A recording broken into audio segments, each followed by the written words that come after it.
रात्रीच्या आता 12:30 होत आले.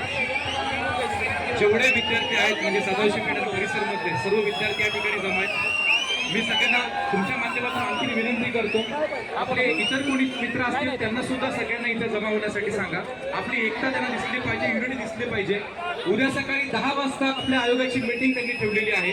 त्या मीटिंगचा निकाल हा सकाळी येण्यापेक्षा आज रात्री जर 1:30 वाजता कसा आला होता तसा आजही 1:30 वाजता यायला पाहिजे. आपण ज्या मागण्यांसाठी ते सगळे एकत्र आलोय त्या मागण्यांच्या बाबतीत जर आपण एकदा पुन्हा एकदा रिव्ह्यू बघितला की आपण काय काय मागण्या आज मांडल्या इथं. सगळ्यात पहिली मागणी जी 25 ऑगस्टची परीक्षा जी होणार आहे त्या 25 ऑगस्टच्या परीक्षेच्या दिवशी ऑलरेडी IBPSची अजून एक एक्झाम शेड्यूल केली गेलेली आहे. त्या दिवशी दोन्ही परीक्षा क्लॅश होत्या, तर एक्झाम ओव्हरलॅप होतात म्हणून एक्झाम पुढे घेण्यासाठी आपण त्यांना विनंती केली होती. त्यात कृषीच्या विद्यार्थ्यांच्या बरोबर जो अन्याय झाला होता त्यांनी ती मागणी रिटून धरली आणि त्यात त्यांच्या जागा 258 वाढवून दिल्या. पण त्या जागांची जाहिरात त्या लोकांनी वेगळी काढून त्याची वेगळी एक्झाम घेण्याचा त्यांनी जो 8 तास ठेवलाय, आपण त्याचा विरोध करतोय.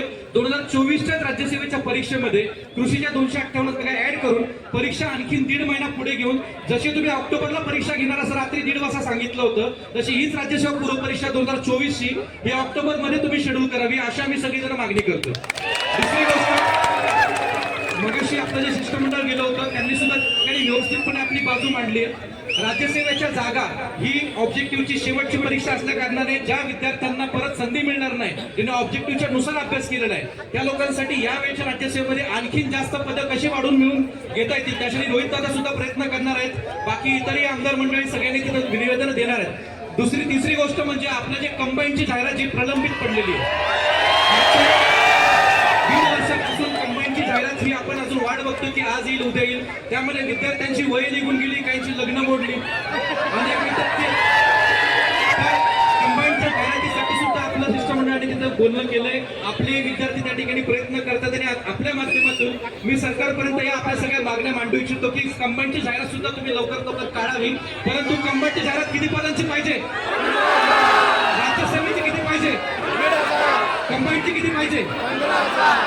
आपल्या सगळ्यांना पाठिंबा दर्शवण्यासाठी मी ऍक्च्युली अनाऊन्स केलं नाही, परंतु मी जेव्हापासून इथे 6 वाजल्यापासून बसलोय मी अन्नाचा एक कणही खाल्ला नाहीये.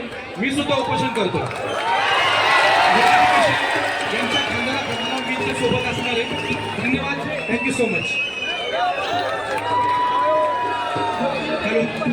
यानंतर MPSC आणि अहिल्या शिक्षण मंडळाची बुलंद आवाज मान्य राहुल पंडकर आपली भूमिका आणि कविता मांडतो. मित्रांनो, हा जनसामान्यांचा लोकसागर जनसागर पाहून माझं हृदय आज भरून आलेलं आहे. कारण काल रात्री हे आंदोलन आपलं तडपून टाकलं जात आहे, त्या लाईटी बंद केल्या जातील असं वाटत होतं. पण ज्यावेळेला मांडी घाला आता गर्दी इथं काय आता मी